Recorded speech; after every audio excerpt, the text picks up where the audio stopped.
so Christmas time coming, and the Heavy Sixer over there, zoom in, Heavy Sixer over there had a Bad RIOT chip.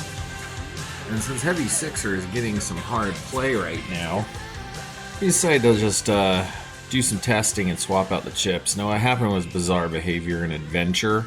You're probably going to see some videos later this year with some of that footage of this chip going bad. Anyway, we'll do another crash course on some Atari shit real quick here before I start showing you the footage of how messed up Atari games can be with a Bad RIOT chip. So this here is my Sears Telegames Light Sixer. We swapped the chips. The minute I put this sucker in that Heavy Sixer started running like perfect. I mean, just like brand new. We're looking at this Light Sixer here. I swapped it out with this. Anyway, I'm going to show you this. This is the main board out of a Sixer. This one's actually... So for a console from 1980, it's kind of interesting because actually the one in my Heavy Sixer and my Light Sixer was only just like a few months away from each other. They're both made in 78. The RIOT chip was, at least. Anyway, we're going to explain what some of these components on the board are a little more, especially since I know more.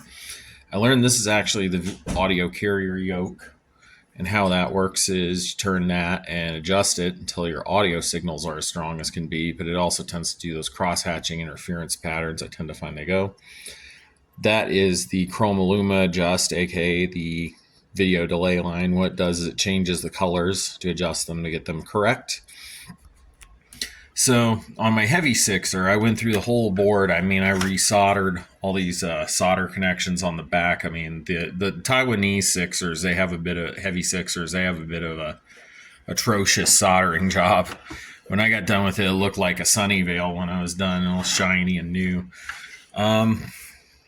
So we're going to kind of talk a little bit about the board, where the trouble points are. Right here, you have your cable. If you're interested in just seeing the crazy shots of what's on there, skip ahead. Anyway, right here you have your cable, which runs over to your switchboard over here. This cable right here, this thing oftentimes comes loose. I actually found on my Heavy Sixer that this part was desoldered. This one feels like it might be coming near there, so I might be touching up the Light Sixer a bit too.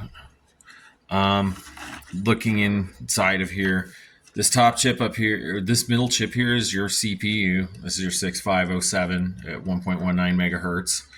Up here is your RIOT chip, or RAM IO timer chip. So this is the 128 bytes of RAM, your input-output stuff for your joystick and paddle and all that stuff back there, and your timer, aka the system clock for this machine. This clock is just for the chroma, I believe. I was watching a video of some guy like Scott It Television or something like that. And then this down here, this is the chip you really don't want to have fail. This is called the TIA. This is a piece of custom Atari silicon that was made specifically for the 2600. This is the television interface adapter. It's also codenamed Stella, which was named after the guy's bicycle. This right over here is probably the cheapest component on the board, and this is something that the 4 switches don't have. This is one reason why the video on those 6 switches is so sweet. This is a CD4050 buffer hex inverter IC. Yes, the same kind of hex inverter stuff I use in my Atari synthesizer pedals for my guitars. Yeah, funny to find that this thing crosses over my guitars well. Over here you have the cartridge port. There's your cartridge port, 24-pin headers here, all soldered in place. There's your solder headers for the cable. I think that one right there could do with a little more solder. Yeah, on the Heavy Sixer, I went all over with every one of these chips and soldered them in really nice. Now it's looking really good. I get really clean video off of it. Okay, with that, but this is going to be our main culprit, the RIOT chip, which causes weird graphical corruption, some pretty comedically bad stuff. Sometimes you get no audio, sometimes you get corrupt graphics. I don't know why, but it seems like this was the cause. A lot of people blame the TIA for that, and yes, well, it can be the TIA. Sometimes it could be the RIOT chip. I think the RIOT chip here failed because it went through an extreme fall. I've heard some ICs, if you drop them, they'll get hurt, so Yeah, and the Sixer took a nice spill. The heavy Sixer took a nice spill a few months ago. Anyway, we're going to talk about the last bit. What's a switchboard here and what it does a little more circuit wise. So this is your power circuit. This is fed out through the power port on the motherboard in through this side, and that goes. This big capacitor goes off to ground, clean up the signal, tighten it up. This is your LM, or yeah, this is your 7805 or 78M05. Actually, as a lot of these are. Ataris don't take a whole lot of power. This is only like a 500 milliamp.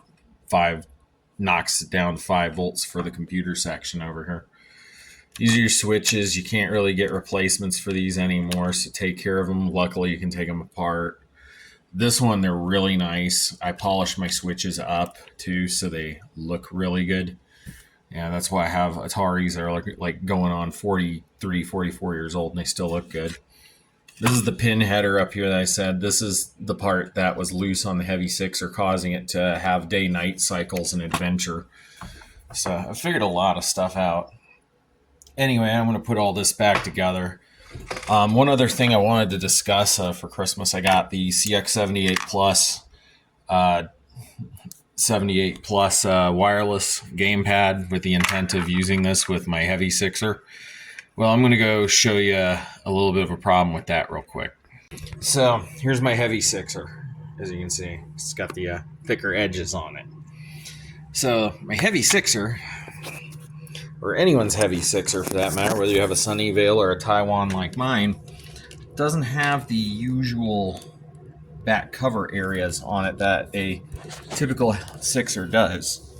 They're in the same spot, but as you can see, you've got these trim pieces here that interfere with being able to plug in the dongle. So let's say I put in Mr. Hop, Skip, and a Jump here in my heavy Sixer, which runs great. If I plug that in and we plug this in, I can barely get it to register sometimes if I push it in far enough. You just can't get it to stay in the port. It just will not go because this is just not long enough to pass this trim piece. But it works great, and that's what we're going to be using on the light Sixer. But I have the CX78. The regular 78 Plus is actually great. Been playing Mr. Run and Jump with that.